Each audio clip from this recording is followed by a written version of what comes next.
Саламатсыңар урматтуу окуучулар. Бүгүн биз силер менен электродинамика бөлүмүндөгү бир нече кызыктуу суроолорго жооп беребиз. Биздин биринчи суроо: эмне үчүн электрленген адамдын чачтары жогору көтөрүлөт? Бизге заряддын эки түрү белгилүү: оң жана терс. Эгер нерсе бир аттуу заряд менен заряддалса, анда түртүлүшөт. Демек, чач бир аттуу заряд менен электрленет, бир аттуу заряд түртүлүшөрү белгилүү. Ошондуктан кагаз султандын тилкелери сыяктуу баардык жактарга тарашат. Кийинки суроо: адамды электр тогу менен оор абалга келтирүү үчүн кандай минималдуу чыңалуу түзүү керек? Токтон оор жапа чегүү чыңалуу болжол менен 30 вольттон башталган учурда болушу мүмкүн. Адам үчүн чыңалуу коопсуз деп саналат. Кургак имаратта 36 вольт, ал эми нымдуу имаратта 12 вольт.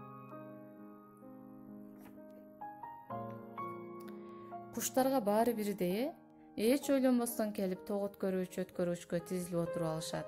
Негизи үйдөгү розеткадагы ток 220 вольт чыңалууга ээ. Ал эми алар отурган өткөргүчтөгү чыңалуу андан миллион эсе чоң. Мына ушундай чоң чыңалууда отура берген алар кандай неме деген суроо жаралат. Бул суроого жооп берүү үчүн чыңалуу деген түшүнүктү билүү керек. Же потенциалдар айырмасы. Бир чекиттен биринчи потенциалды, экинчи чекиттен экинчи потенциалды таап кемитсек, потенциалдар айырмасы деген физикалык чоңдук чыгат. Жанагы мен айткан миллион вольт деген ал бири-биринен өтө алыс аралыкта жайгашкан эки станциядагы потенциалдар айырмасы. Биринчи станцияда миллион потенциал болсо, ал эми экинчи станцияда 0 потенциал. Экөөнүн айырмасынан миллион вольт чыңалуу чыгат. 0 потенциал станциядан миллион потенциалга ээ болгон станцияга карай кыймылга келсек, анда потенциал акырындап өсө берет. 1, 2, 3, 4 демек жогорулай берет.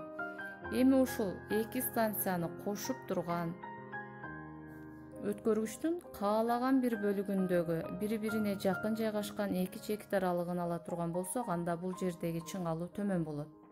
Мисал үчүн, биринчи чекиттеги потенциал 10 вольт, ал эми экинчи чекиттеги потенциал 10,1. Экөөнүн вольт болсо, экөөнүн айырмасын алсак, андагы чыңалуу же потенциалдар айырмасы 0,1 вольтко барабар болот. Бул деген өтө чыңалуу төмөн.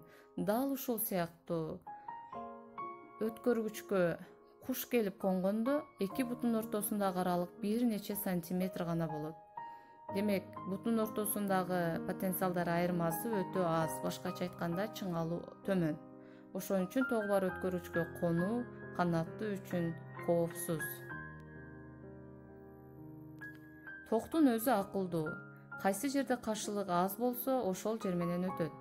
Өткөргүч деген бул токту өткөргүч болгондуктан кушка караганда каршылыгы азыраак. Ток келе жатат. Куш менен өтүү керек же өткөргүч менен кете берүүгө болот? Кайсыны тандайт? Албетте өткөргүч менен кете берет. Куш менен өтөйүн десе, ал жерде чыңалуу аз, каршылык көп. Ошондуктан куш менен өтө аз ток өтөт. Ал кушка зыян эмес.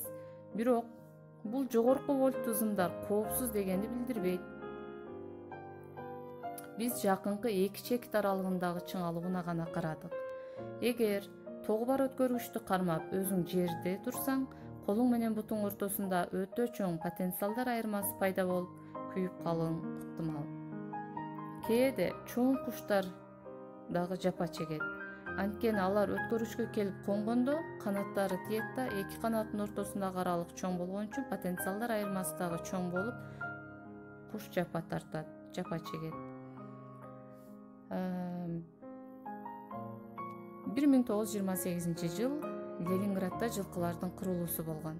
Анткени Ленинградда жамгыр жаап, электростанцияда кырсык болуп, жер бети боюнча электр тогу таралып жаткан. Адамдар эч кандай зыян тарткан эмес, анткени адам басып баратканда эки бутунун ортосундагы аралык кичине болуп, потенциалдар айырмасы төмөн болгон.